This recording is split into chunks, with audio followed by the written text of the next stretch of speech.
Hey everybody, welcome to Pop Culture Philosophers. I'm Rockin Robbie Billups, and it's time for the weekly comic book review.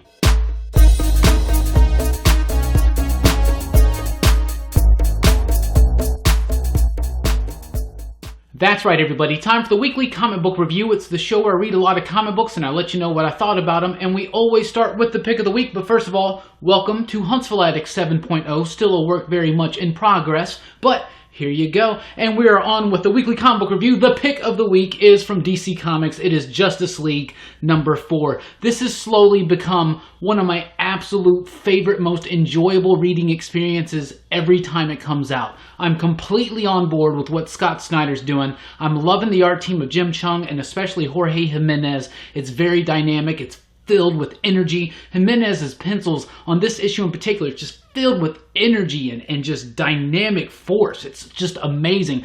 Perfectly complementing the story by Scott Snyder, not Zack, Scott Snyder. Scott Snyder's story is all over the place. It's crazy, it's wacky, it's big. You thought Metal was big. You thought his Batman run had some crazy ideas. Justice League is just huge idea after huge idea. Lots of non-stop action, and seriously, a return to true form of some of DC's top villains. That's what really makes this issue in particular so fantastic and hitting that pick of the week. This just brings out that bubbly fun that I used to feel reading comic books back in the day when I was reading Grant Morrison's JLA and stuff like that, and I just couldn't even think about what was going to happen or how big this story was going to get. That's what I'm feeling from Scott Snyder's Justice League. I love what this cat's doing. I love the art. It's fantastic. Brilliant colors as well from Alejandro Sanchez. Beautiful work all throughout. Love the artwork, love the scope and the epicness of the story, love the characterizations.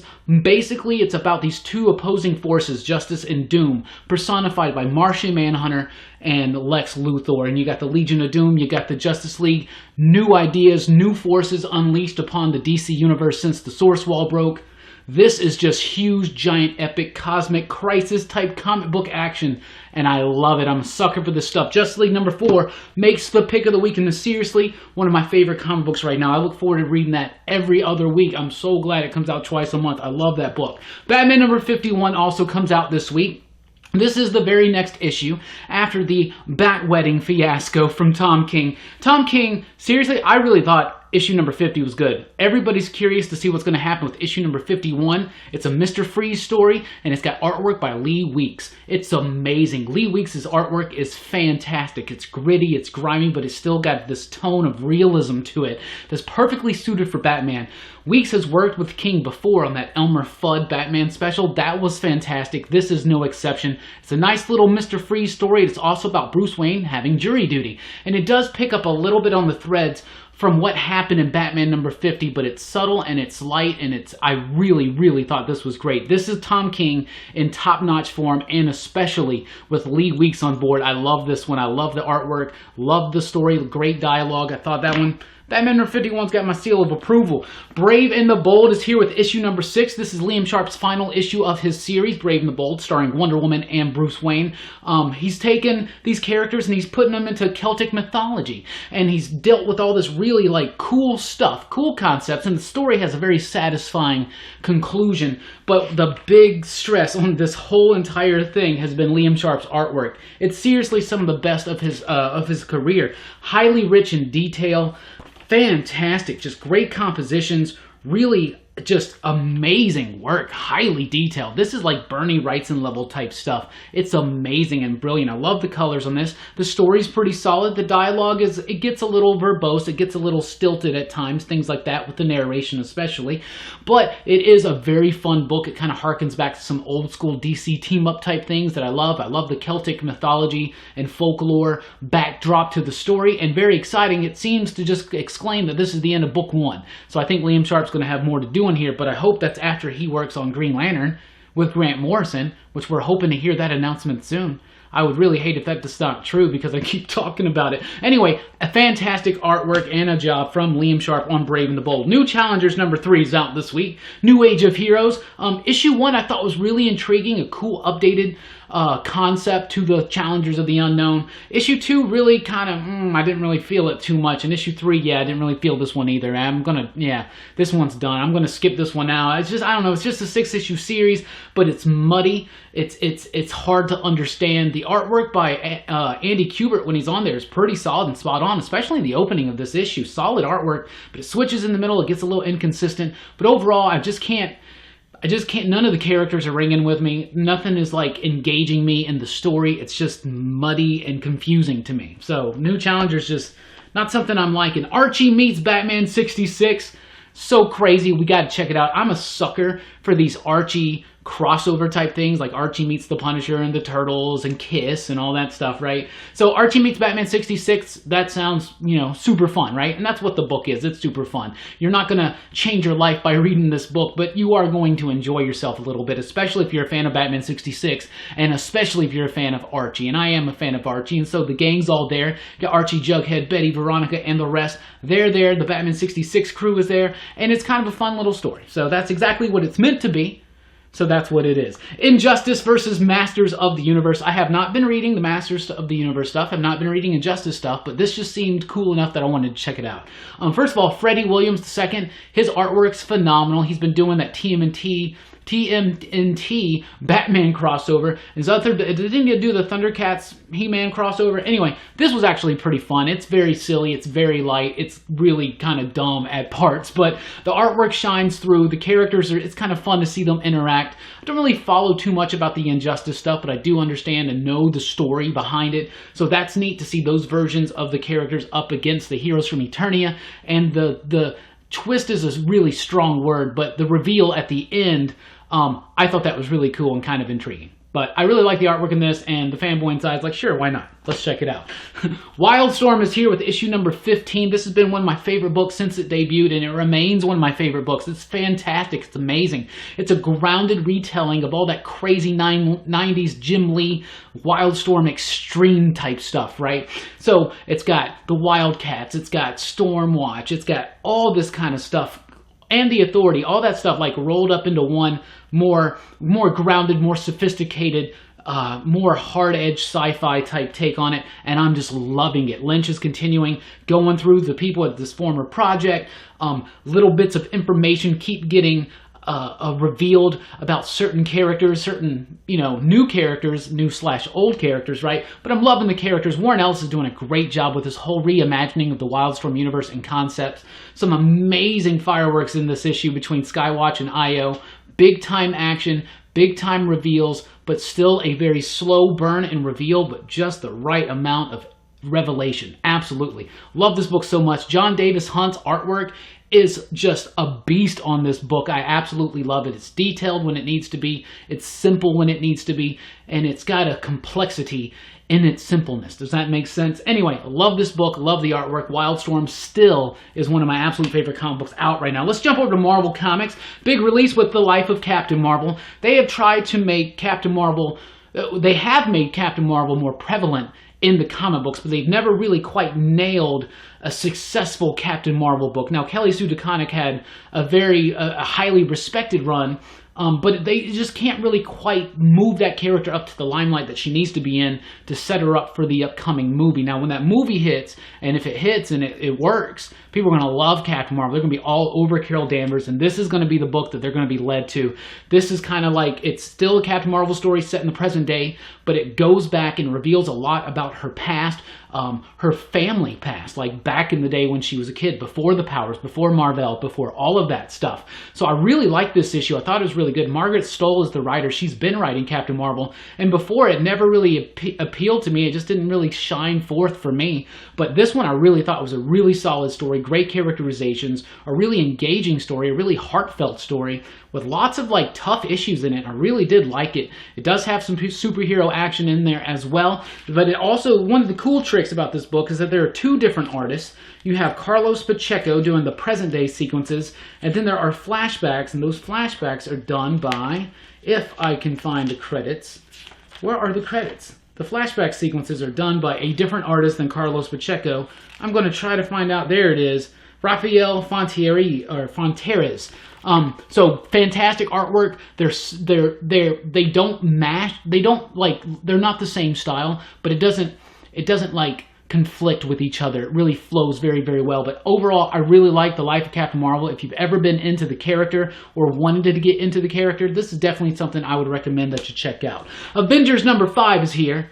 And it was awesome. This book kind of goes right back to that feeling from issues 1 and 2 where things are big and huge and game-changing, and it goes right along with that, and it's really fun. Straight up from that cover. That cover, by the way, that happens pretty much in the book. Lots of revelation about the history of the Marvel Universe, the Dark Celestials, the whole Celestial thing, the Horde, the first and final host, the 1 billion BC Avengers, lots of stuff like that. And, of course, Robbie Reyes, Ghost Rider, gets a huge spotlight in this issue that I really, really like. I love this book right now. It's huge, it's big, it's epic, and I'm loving it. Not as much as Justice League, but it's like right there. But I'm loving what's going on in Avengers. I thought the last 2 issues kind of lagged just a little bit, but it picked up like crazy in issue 5. Really impressive. Tony Stark Iron Man number 2 is here. Dan Slott is the new writer on this title after Bendis' run.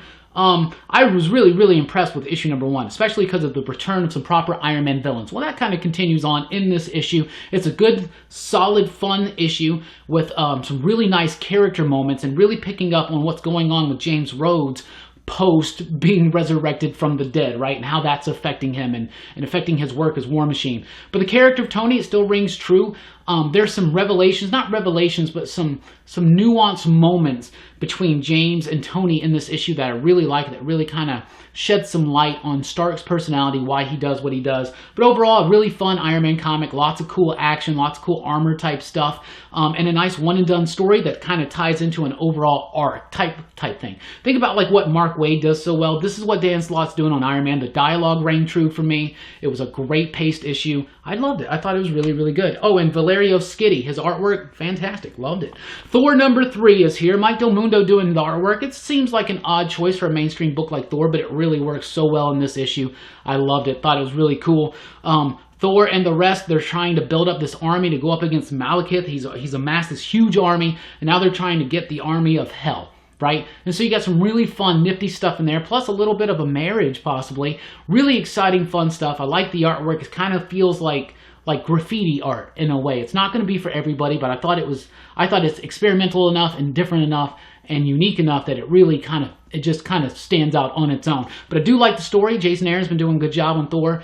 I think his entire run, and it continues on here. The story just keeps building up to this big, epic final war that we're about to have, the War of the Realms. And right now, these are just the moments of the armies building up. This is the calm before the storm. That's what I think about that. The Immortal Hulk number 3 is here, and I'm like, whoa, really? Another issue already? Didn't we just have one like 2 weeks ago? And we did. I'm loving what's going on in this Immortal Hulk book. Issue 3, not as solid as issue 1 and 2, but they do some experimentation with the storytelling, bring in some different artists to tell a story kind of through flashbacks, through different witnesses' eyes, and different artists portraying those scenes from those witnesses' perspectives. We've seen this kind of trick in comic books before, and it does work very well in here. The art style is very different. Some people are going to love all of it. Some people won't like any of it. Some people love some of it. Some people will hate some of it. But I really did like it. I liked the gist of the story, but it just felt a little uneven at times, and it wasn't even because of the different artists. There was just something about the story in this one that I don't know. There was just something about it that didn't quite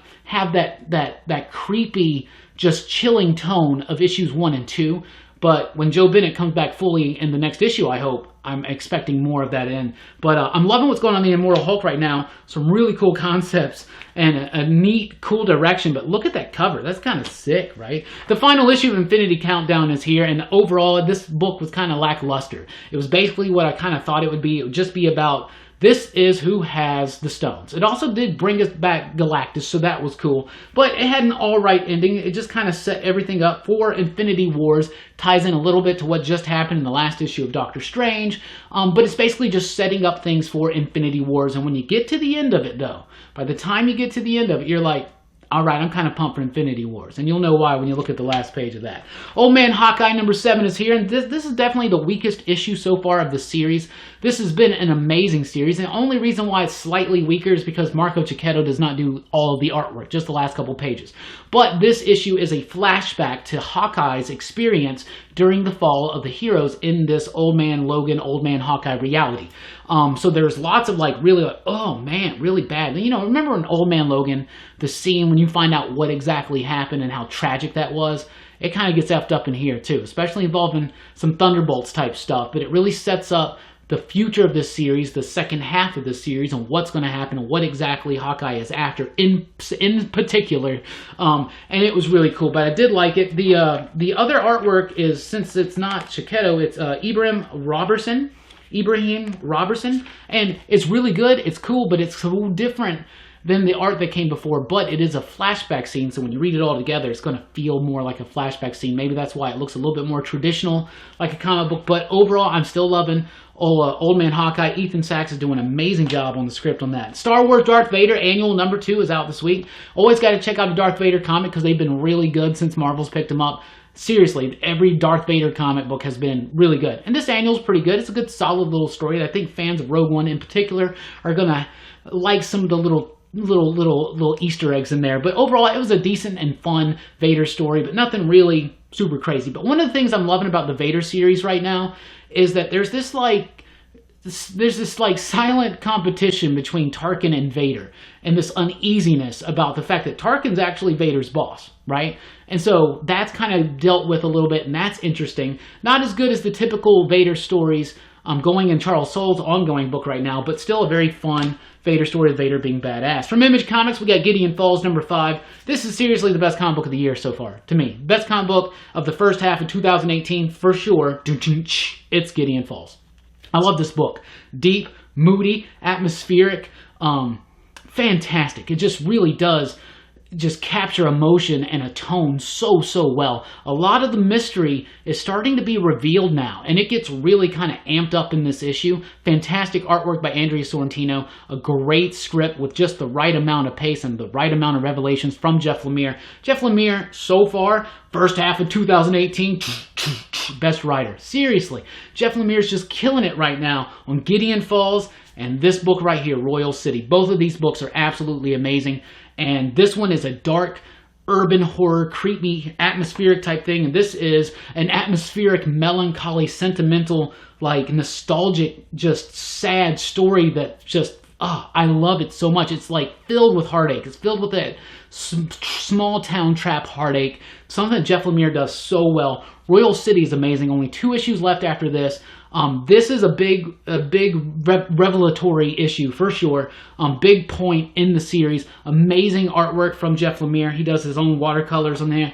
Just a fantastic book. I'm loving everything that's happening from Jeff Lemire right now. Gideon Falls, Royal City, 2 of the best books out from Image right now. If you have not read these books, you need to get on them, and you need to get on them now. Fantastic. Like I said, Royal City's about to wrap up in just 2 issues, but the first 2 trades are out. Kick-Ass #6 is here. Mark Miller, after this, is going to pass over the reins of writing to Steve Niles.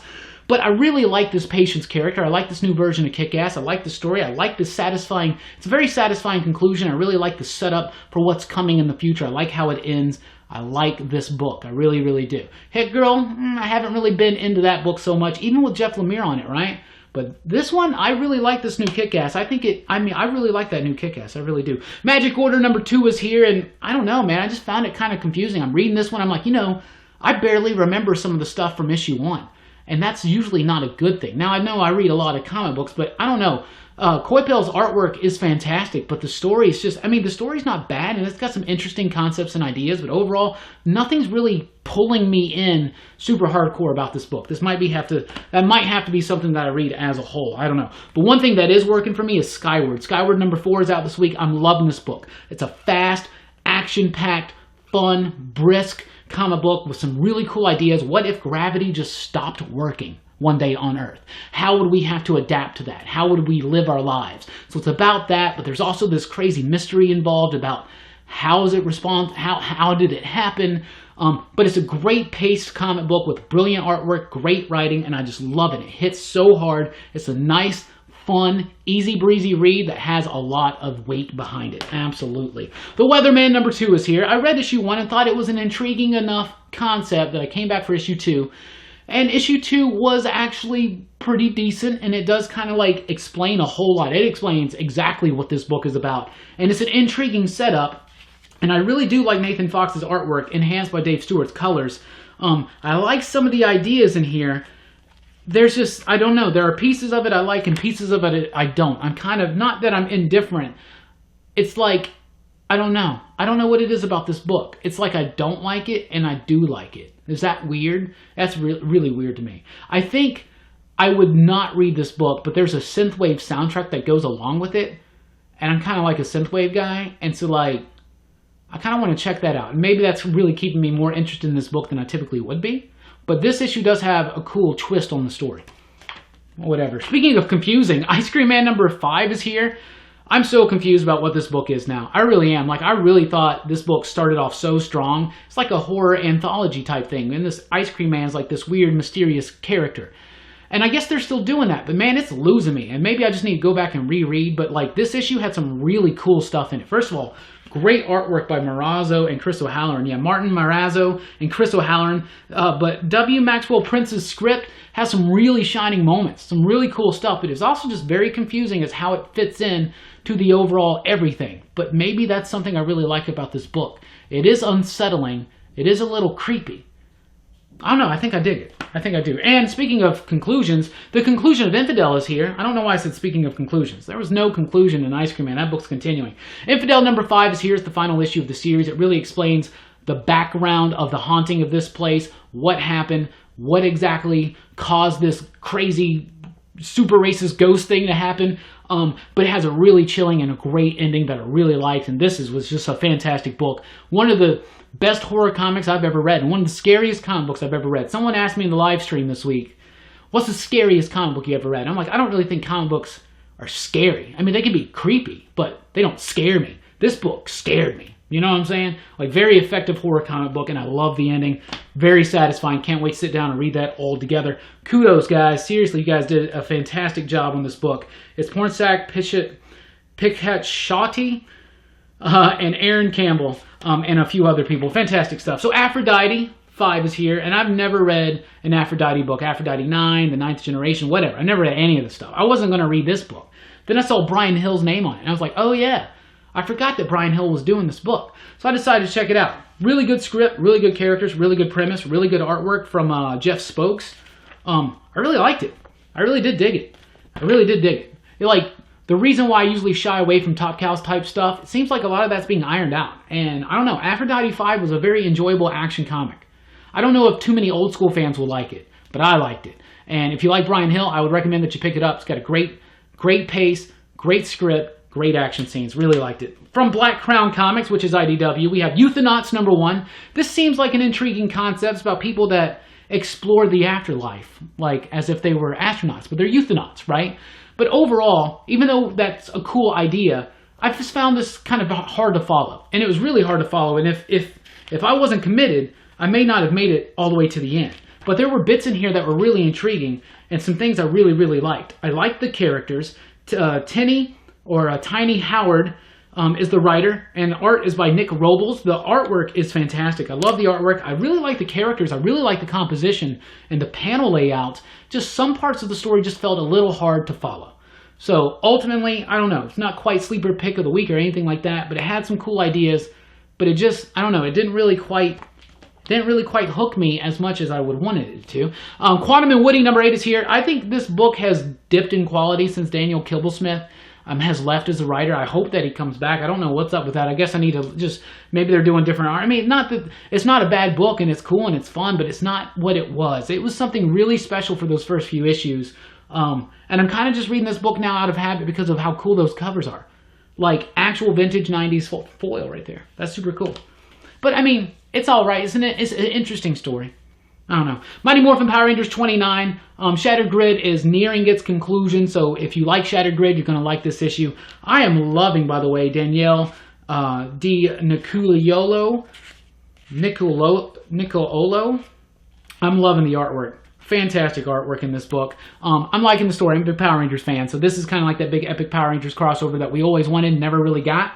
But it's pretty good, but the story, it does need to end. It needs to end very soon, and I think it does, next issue, right? But anyway, that's what I read this week, and that's what I thought about it. Pick of the week is Justice League. It's one of my favorite books ever. Gideon Falls and what's that other book? Royal City are absolutely fantastic, and if you haven't read them, you absolutely should. All the Avengers books are really good this week. Captain Marvel, Iron Man, Thor, Hulk, and of course, the Avengers. Wildstorm is cool and awesome. And if you look for something fun, Archie or the Injustice He-Man one is pretty solid. That Batman issue, by the way, probably has some of the best art of the week. And that's going to go ahead and say my cover of the week right there from Lee Weeks. But pick of the week is Justice League. I'm loving that book so much. So what did you read? What did you think about it? Let me know in the comments down below. Thank you guys for watching the video. Be sure to check us out this Sunday night for a live stream, Robbie Rants Live, Sunday night, 7 o'clock Central Time. Be on the lookout for that and other things from popculturephilosophers.com. Thank you guys so much. Please do like, share, and subscribe. And thanks for rocking with us, and keep on reading.